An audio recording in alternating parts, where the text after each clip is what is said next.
ایک گاؤں میں عبدل نامی ایک غریب لکڑ ہارا رہتا تھا۔ وہ روزانہ صبح سے شام تک جنگل میں لکڑیاں کاٹ کر گٹھڑ بناتا اور شہر لے جاتا۔ وہاں لکڑیاں بیچنے سے جو رقم ملتی اس سے گھر کے لیے کھانے پینے کا سامان خرید کر لے جاتا تھا۔ گھر میں اس کے 8 بچے اور ایک بیوی تھی۔ تنگ دستی اور غربت کے سبب عبدل ہمیشہ پریشان رہتا تھا، کیونکہ لکڑیوں کی کمائی سے بمشکل 2 وقت کی روٹی پکتی تھی اور اس کی بیوی بچے اچھے کپڑوں اور دوسروں نعمتوں سے محروم رہتے تھے۔ کبھی کبھی انہیں فاقہ بھی کرنا پڑ جاتا تھا۔ عبدل کو اکثر خیال آتا کہ وہ خودکشی کر لے، مگر پھر سوچتا کہ وہ مر گیا تو اس کے معصوم بچے کیا بنے گا۔ سردیوں کا موسم تھا۔ عبدل جنگل سے خشک لکڑیاں تلاش کر رہا تھا، لیکن کسی درخت کی خشک شاخ نظر نہ آئی۔ دوپہر کے بعد وہ تھک کر ہار کر بیٹھ گیا۔ قریب ہی ایک پرانا کنواں بھی تھا جس میں مٹی کے لوٹوں سے پانی نکالا جاتا تھا۔ اچانک عبدل کو ایک ناگ کی پھنکار سنائی دی اور اس نے جب پلٹ کر دیکھا تو ایک سیاہ رنگ کا ناگ چند قدم کے فاصلے پر بیٹھا پھنکار رہا تھا۔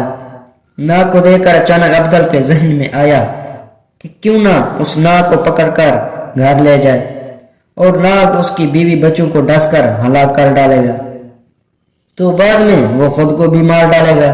یہ سوچ کر اس نے کنویں کی لڑی میں ایک لوٹا کھولا اور آہستہ آہستہ ناگ کے قریب پہنچ گیا۔ اس نے ایک جھپٹا مار کر ناگ کو دم سے پکڑا اور لوٹے میں ڈال کر اوپر سے کپڑا ڈال کر لوٹے کا منہ رسی سے باندھ دیا۔ شام کے وقت وہ لوٹا اٹھا کر گھر پہنچا تو اس کے بچے لوٹا دیکھ کر خوش ہو گئے کہ ان کا باپ ان کے لیے مٹھائی لایا ہے۔ انہوں نے کہا، ابا ابا ہمیں مٹھائی دے دو۔ بچوں نے عبدل سے یہ کہا، صبر کرو، تھوڑی دیر بعد دوں گا، مجھے ذرا آرام کرنے دو، بہت تھک گیا ہوں۔ عبدل نے بچوں سے یہ کہا، میں انہیں مٹھائی دے دوں؟ عبدل کی بیوی نے یہ پوچھا۔ دے دو، عبدل نے کہا اور لوٹا بیوی کے حوالے کر کے اپنی چارپائی پر لیٹ گیا۔ وہ نہیں چاہتا تھا کہ اپنی آنکھوں سے بچوں کو مرتے دیکھے۔ چند منٹ بعد اسے نیند آ گئی اور وہ سو گیا۔ عبدل کے سو جانے کے بعد بچوں نے ماں سے کہا، ابا سو گیا ہے، اب ہمیں مٹھائی دے دو۔ عبدل کی بیوی نے لوٹے کے منہ پر بندھی رسی کھولی اور اس سے کپڑے اٹھا کر لوٹے میں ہاتھ ڈالا، لیکن جب ہاتھ باہر نکالا تو اس میں مٹھائی کے بجائے ایک ہیرا چمک رہا تھا۔ ہیرا کافی بڑا اور قیمتی تھا، جو مرغی کے انڈے کے برابر تھا۔ عبدل کی بیوی کو حیرت ہوئی کہ عبدل نے بچوں سے جھوٹ کیوں بولا کہ لوٹے میں مٹھائی ہے۔ اس نے بچوں کو بہلا پھسلا کر سلا دیا۔